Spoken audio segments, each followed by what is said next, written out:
Hi hello ನಮಸ್ಕಾರ ರೀ ಎಲ್ಲರಿಗೂ ಹೆಂಗಿದ್ದೀರಿ. ನಾನಂತರೂ ಸೂಪರ್ ಅದೇನಿ.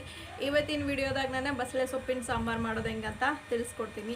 ಇದು ಭಾಳ ಈಸಿ ಮಾಡೋದು. ನೀವು ಇಲ್ಲಿವರೆಗೂ ಬಸಳೆ ಸೊಪ್ಪಿನ ಸಾಂಬಾರು ಮಾಡಿರ್ಬೋದು, ಆದರೆ ಇವತ್ತು ನಾ ಹೇಳೋ ರೀತಿಯೊಳಗೆ ಮಾಡಿದ್ರೆ ಭಾಳ ಟೇಸ್ಟ್ ಆಗ್ತೈತಿ. ಆಮೇಲೆ ನೀವು ಇನ್ನೂ ನನ್ನ ಚಾನಲ್ನ ಸಬ್ಸ್ಕ್ರೈಬ್ ಮಾಡಿಲ್ಲ ಅಂದರೆ ಸಬ್ಸ್ಕ್ರೈಬ್ ಮಾಡಿರಿ. ಈ ವಿಡಿಯೋ ಇಷ್ಟ ಆತಂದ್ರೆ ಲೈಕ್ ಮಾಡಿರಿ, ಕಮೆಂಟ್ ಮಾಡಿರಿ, ನಿಮ್ಮ ಫ್ಯಾಮಿಲಿ ಮತ್ತು ಫ್ರೆಂಡ್ಸ್ಗೆ ಶೇರ್ ಮಾಡಿರಿ. ಇದು ಒಂದು ಹೆಲ್ದಿ ರೆಸಿಪಿ. ಬಸಳೆ ಸೊಪ್ಪೊಳಗೆ ಹೆಲ್ತ್ ಬೆನಿಫಿಟ್ಸ್ ಭಾಳ ಅದಾವ.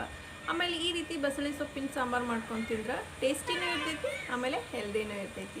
ಸೊ ನೋಡೋಣ ನಡೀರಿ ಬಸಳೆ ಸೊಪ್ಪಿನ ಸಾಂಬಾರು ಮಾಡೋದು ಹೆಂಗಂತ. ಈ ಬಸಳೆ ಸೊಪ್ಪಿನ ಸಾಂಬಾರನ್ನ ನಾನು ಬ್ಯಾಳೆ ಹಾಕಿ ಮಾಡಕತ್ತೀನಿ. ಅದಕ್ಕೆ ನಾನಿಲ್ಲೇ ಒಂದು ಸಣ್ಣ ಬೌಲ್ನಷ್ಟು ತೊಗರಿ ಬೇಳೆ ತೊಗೊಂಡೀನಿ. ಇದನ್ನು ಒಂದು ಬೌಲಿಗೆ ಹಾಕ್ಕೊಳಕತ್ತೀನಿ. ಈಗ ನೆಕ್ಸ್ಟ್ ನಾನಿಲ್ಲೇ ಬೌಲ್ನಷ್ಟು ಹೆಸರು ಬೇಳೆನೂ ತೊಗೊಂಡೀನಿ. ನೀವು ಬೇಕಂದ್ರೆ ಬರೀ ತೊಗರಿ ಬೇಳೆ ಅಷ್ಟು ಹಾಕ್ಕೋಬೋದು. ಇದನ್ನು ಇದು ಬೌಲಿಗೆ ಹಾಕ್ಕೊಂಡು ಇದಕ್ಕೆ 1-2 ಗ್ಲಾಸ್ನಷ್ಟು ನೀರು ಹಾಕಿ ಚಲೋ ವಾಶ್ ಮಾಡ್ಕೋಬೇಕು. ಇವನ್ನ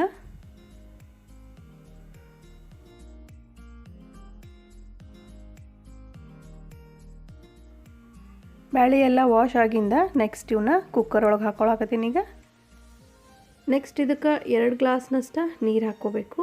ನೀರಿನ ಮೆಜರ್ಮೆಂಟ್ ಇಷ್ಟ ಅಂತೇನಿಲ್ಲ.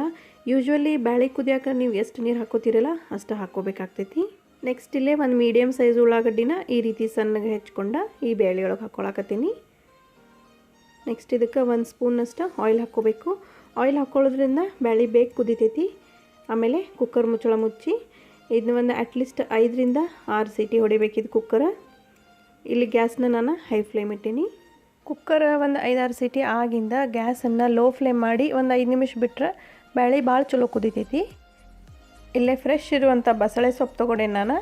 ಇವನ್ನ ಕ್ಲೀನಾಗಿ ವಾಶ್ ಮಾಡ್ಕೊಂಡೇನಿ. ನೆಕ್ಸ್ಟ್ ಇವನ್ನ ಕಟ್ ಮಾಡ್ಕೊಳ್ಳೋಣಂತ ಚಾಪಿಂಗ್ ಬೋರ್ಡ್ ಮೇಲೆ ನಾನು ಈ ರೀತಿ ಚಾಕು ತೊಗೊಂಡು ಕಟ್ ಮಾಡ್ಕೊಳಕತ್ತೀನಿ. ಇವಾಗ ಮಾರ್ಕೆಟ್ ಒಳಗೆ ಸಿಗೋದಿಲ್ಲ, ನಮಗೆ ಬಸಳೆ ಸೊಪ್ಪು ಅವೈಲೇಬಲ್ ಇರೋದಿಲ್ಲ. ಯೂಶ್ವಲಿ ಇದನ್ನ ಮನೆ ಮುಂದೆ ಅಥವಾ ಯಾವುದಾದ್ರೂ ಒಂದು ಸಣ್ಣ ಪಾಟ್ ಒಳಗೆ ಬೆಳೆಸಿದ್ರೆ ಇದು ಬೆಳಿತೈತಿ. ಆಮೇಲೆ ಇದು ಬಳ್ಳಿ ಹಂಗೆ ಬೆಳಿತೈತಿ. ಇದು ಹೆಲ್ತ್ ವೈಸ್ ನೋಡಕತ್ರ ಈ ಸೊಪ್ಪು ಭಾಳ ಒಳ್ಳೇದು ಆರೋಗ್ಯಕ್ಕೆ. ನೋಡ್ರಿಲೇ ಎಲ್ಲ ಸೊಪ್ಪನ್ನು ಈ ರೀತಿ ಫೈನಾಗಿ ಕಟ್ ಮಾಡ್ಕೊಂಡೆ ನಾನು. ಇಷ್ಟು ಸಣ್ಣಗೆ ಕಟ್ ಆದ್ರೆ ಸಾಕಿದು. ನೆಕ್ಸ್ಟ್ ಪೇಸ್ಟ್ ಮಾಡ್ಕೊಂಡಂತ ಇಲ್ಲೇ ಸಣ್ಣದೊಂದು ಕುಟ್ಟೋ ಕಲ್ಲೈತಿ. ಇದ್ರೊಳಗೆ 4ರಿಂದ 5 ಹಸಿಮೆಣ್ಸಿನ್ಕಾಯಿ ಹಾಕ್ಕೊಳಕತ್ತೀನಿ. ಈ ಸಾಂಬಾರಿಗೆ ಹಸಿಮೆಣ್ಸಿನ್ಕಾಯಿ ಹಾಕ್ಕೊಂಡ್ರೆ ಟೇಸ್ಟ್ ಮಸ್ತ್ ಬರ್ತೈತಿ. ನೆಕ್ಸ್ಟ್ 15ರಿಂದ 20 ಬೆಳ್ಳುಳ್ಳಿ ಹಾಕ್ಕೊಳಕತ್ತೀನಿ. ನೆಕ್ಸ್ಟ್ ಇದಕ್ಕೆ 1 ಇಂಚಿನ ಶುಂಠಿನ ಈ ರೀತಿ ಸಣ್ಣಗೆ ಕಟ್ ಮಾಡಿ ಹಾಕ್ಕೊಳಕತ್ತೀನಿ. ಇದಕ್ಕೆ 1 ಸ್ಪೂನ್ನಷ್ಟು ಉಪ್ಪು ಹಾಕಿ ಚಲೋ ಕುಟ್ಟಬೇಕಿದ್ನ. ಆಮೇಲೆ ಯಾವಾಗಿದ್ರೂ ಶುಂಠಿ ಬೆಳ್ಳುಳ್ಳಿ ಪೇಸ್ಟ್ ಮಾಡೋ ಮುಂದೆ ಈ ರೀತಿ ಒಂದು ಸ್ವಲ್ಪ ಉಪ್ಪು ಹಾಕಿ ಕುಟ್ಟಿದ್ರೆ ಬೇಗ ಸಣ್ಣ ಆಗ್ತೈತೆ ಅದು. ಆಮೇಲೆ ಸಾಂಬಾರ್ಗೆ ಯಾವಾಗಿದ್ರೂ ಈ ರೀತಿ ಶುಂಠಿ ಬೆಳ್ಳುಳ್ಳಿನ ಫ್ರೆಶ್ ಆಗಿ ಪೇಸ್ಟ್ ಮಾಡಿ ಹಾಕಿದ್ರೆ ಸಾಂಬಾರದ ರುಚಿನ ಬೇರೆ ಇರ್ತೈತಿ. ಇವಾಗಂತೂ ಮಾರ್ಕೆಟ್ ಒಳಗೆ ಸಿಕ್ಕಾಪಟ್ಟಿ ಜಿಂಜರ್ ಗಾರ್ಲಿಕ್ ಪೇಸ್ಟ್ ಅಂತ ಬರ್ತೈತಿ.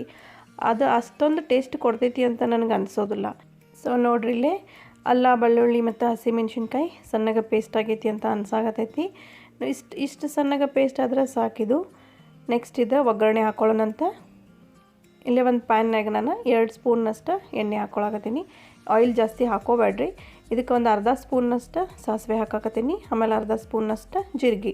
ಸಾಸಿವೆ ಮತ್ತು ಜೀರಿಗೆ ಸ್ವಲ್ಪ ಫ್ರೈ ಆಗಬೇಕು, ಸಾಸಿವೆ ಸಿಡಿಬೇಕಿದು. ನೆಕ್ಸ್ಟ್ ಇದಕ್ಕೆ ಆಗೆಲ್ಲ ಏನು ಕುಟ್ಟಿ ಇಟ್ಕೊಂಡಿದ್ನೆಲ್ಲ ಅಲ್ಲ ಬೆಳ್ಳುಳ್ಳಿ ಮತ್ತು ಹಸಿಮೆಣ್ಸಿನ್ಕಾಯಿ ಪೇಸ್ಟನ್ನು ಇದ್ರೊಳಗೆ ಹಾಕ್ಕೊಳಕತ್ತೀನಿ. ಇದು ಹಾಕಿಂದ ಒಂದು 2 ನಿಮಿಷ ಮಟ್ಟ ಫ್ರೈ ಮಾಡ್ಕೋಬೇಕು. ಅಲ್ಲ ಬೆಳ್ಳುಳ್ಳಿದ ಹಸಿ ಸ್ಮೆಲ್ ಇರ್ತೈತಲ್ಲ ಸ್ವಲ್ಪ ಹೋಗೋವರೆಗೂ ಇದನ್ನ ಫ್ರೈ ಮಾಡ್ಕೋಬೇಕು. ನೆಕ್ಸ್ಟ್ ಇದಕ್ಕೆ ಕರಿಬೇವಿನ ಎಲೆ ಹಾಕ್ಕೊಳಕತ್ತೀನಿ. ಕರಿಬೇವಿನ ಎಲೆ ಹಾಕಿಂದ ಸ್ವಲ್ಪ ಫ್ರೈ ಆಗಿಂದ ನೆಕ್ಸ್ಟ್ ಇದಕ್ಕೆ ಒಂದು ಅರ್ಧ ಸ್ಪೂನ್ನಷ್ಟು ಅರಿಶಿಣದ ಪೌಡ್ರ್ ಹಾಕ್ಕೊಳಕತ್ತೀನಿ. ಅರಿಶಿಣದ ಪೌಡ್ರ್ ಹಾಕಿಂದ ಫ್ರೈ ಮಾಡ್ಕೋಬೇಕು. ಆಮೇಲೆ ಇದಕ್ಕೆ ಆಗೆಲೇನು ಹೆಚ್ಚಿಟ್ಕೊಂಡಿದ್ನೆಲ್ಲ ಬಸಳೆ ಸೊಪ್ಪು ಅದನ್ನು ಇದ್ರೊಳಗೆ ಹಾಕಿ ಫ್ರೈ ಮಾಡ್ಕೋಬೇಕು. ಬಸಳೆ ಸೊಪ್ಪು ಹಾಕಿಂದ ಜಾಸ್ತಿ ಏನು ಫ್ರೈ ಮಾಡ್ಕೋಬಾರ್ದು. ಒಂದು 2ರಿಂದ 3 ನಿಮಿಷ ಫ್ರೈ ಆದ್ರೆ ಸಾಕಿದು.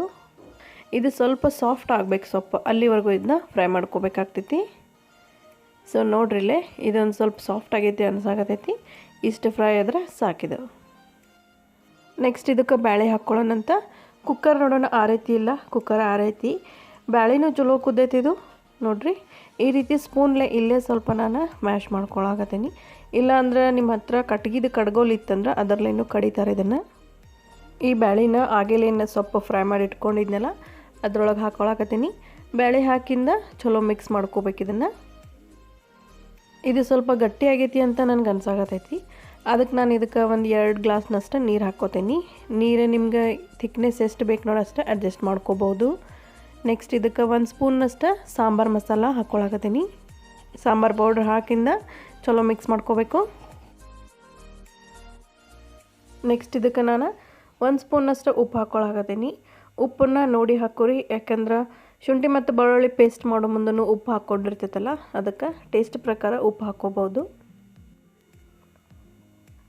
ನೆಕ್ಸ್ಟ್ ಇಲ್ಲೇ ನಾನು 2 ಸ್ಪೂನ್ನಷ್ಟು ಹುಣಸೆ ಹಣ್ಣಿನ ರಸ ಹಾಕ್ಕೊಳಕತ್ತೀನಿ. ಟೊಮೆಟೊ ಬಳಸಿಲ್ಲ ನಾನು ಈ ಸಾಂಬಾರು ಮಾಡುವಾಗ, ಅದಕ್ಕೆ ಹುಣಸೆ ಹಣ್ಣಿನ ರಸ ಹಾಕ್ಕೊಳತ್ತೀನಿ. ಆಮೇಲೆ ಇದಕ್ಕೆ 1 ಸ್ಪೂನ್ನಷ್ಟು ಬೆಲ್ಲ ಹಾಕ್ಕೋಬೇಕು. ಉಪ್ಪು, ಬೆಲ್ಲ, ಹುಣಸೆ ಹಣ್ಣು ಇವೆಲ್ಲ ಹಾಕಿಂದ ಚಲೋ ಮಿಕ್ಸ್ ಮಾಡ್ಬೇಕು. ಇದನ್ನು ಎಲ್ಲ ಮಿಕ್ಸ್ ಆಗಿಂದ ಇದಕ್ಕೆ ಒಂದು ಮುಚ್ಚಳ ಮುಚ್ಚಿ ಒಂದು 5 ರಿಂದ 6 ನಿಮಿಷ ಇದನ್ನು ಕುದಿಸ್ಕೋಬೇಕು. ಸಾಂಬಾರು ಎಷ್ಟು ಕುದೀತೈತಲ್ಲ ಅಷ್ಟು ಟೇಸ್ಟ್ ಬರ್ತೈತಿ. ಇದು 5-6 ನಿಮಿಷ ಆಗೈತಿ. ನೋಡೋಣ ಸಾಂಬಾರು ಹೆಂಗಾಗೈತಿ ಅಂತ. ಸ್ಮೆಲ್ ಮಾತ್ರ ಮಸ್ತ್ ಬರಾಕತ್ತೈತಿ. ಆಮೇಲೆ ಇದನ್ನು ಫೈನಲ್ ಆಗಿ ಒಮ್ಮೆ ಮಿಕ್ಸ್ ಮಾಡಾಕತ್ತೀನಿ. ಈ ಸಾಂಬಾರು ಒಂದು ಸ್ವಲ್ಪ ಗಟ್ಟಿ ಇದ್ರೆ ರೊಟ್ಟಿ ಇಲ್ಲ ಚಪಾತಿ ಜೊತೆ ಮಸ್ತ್ ಕಾಂಬಿನೇಷನ್ ಆಗ್ತೈತಿ. ದಾಲ್ ಥರ ತಿನ್ಬೋದು. ಬಟ್ ಇವತ್ತು ನಾನು ಇದನ್ನು ರೈಸ್ ಜೊತೆ ಸರ್ವ್ ಮಾಡಾಕತ್ತೀನಿ. ಬಿಸಿ ಬಿಸಿ ರೈಸ್ ಮೇಲೆ 1 ಸ್ಪೂನ್ ತುಪ್ಪ ಹಾಕಿ ಆಮೇಲೆ ಈ ಸಾಂಬಾರು ಹಾಕ್ಕೊಂಡು ತಿಂದ್ರೆ ಟೇಸ್ಟ್ ಮಾತ್ರ ಸೂಪರ್ ಆಗ್ತೈತಿ. ಡೈಲಿ ಒಂದೇ ಥರ ಸಾಂಬಾರು ಮಾಡ್ಕೊಂಡು ತಿಂದು ಬೋರ್ ಆಗಿರ್ತೈತಲ್ಲ, ಈ ರೀತಿ ಬಸಳೆ ಸೊಪ್ಪಿನ ಸಾಂಬಾರು ಮಾಡ್ಕೊಂಡು ತಿಂದ್ರೆ ಸ್ವಲ್ಪ ಚೇಂಜ್ ಅನ್ನಿಸ್ತೈತಿ. ಆಮೇಲೆ ಇದು ಹೆಲ್ತಿಗೆ ಭಾಳ ಒಳ್ಳೆಯದು. ಸೊ ನೋಡಿದ್ರಲ್ಲ ಬಸಳೆ ಸೊಪ್ಪಿನ ಸಾಂಬಾರು ಮಾಡೋದು ಹೆಂಗಂತ. ನೀವು ಮನೆಯೊಳಗೆ ಟ್ರೈ ಮಾಡಿರಿ, ನನಗೆ ಕಮೆಂಟ್ನಾಗ ತಿಳಿಸ್ರಿ ಹೆಂಗಾಗೈತಿ ಅಂತಂದ್ರೆ. ಆಮೇಲೆ ಇನ್ನೊಂದು ಹೊಸ ರೆಸಿಪಿ ಒಂದಿಗೆ ನಿಮ್ಮನ್ನು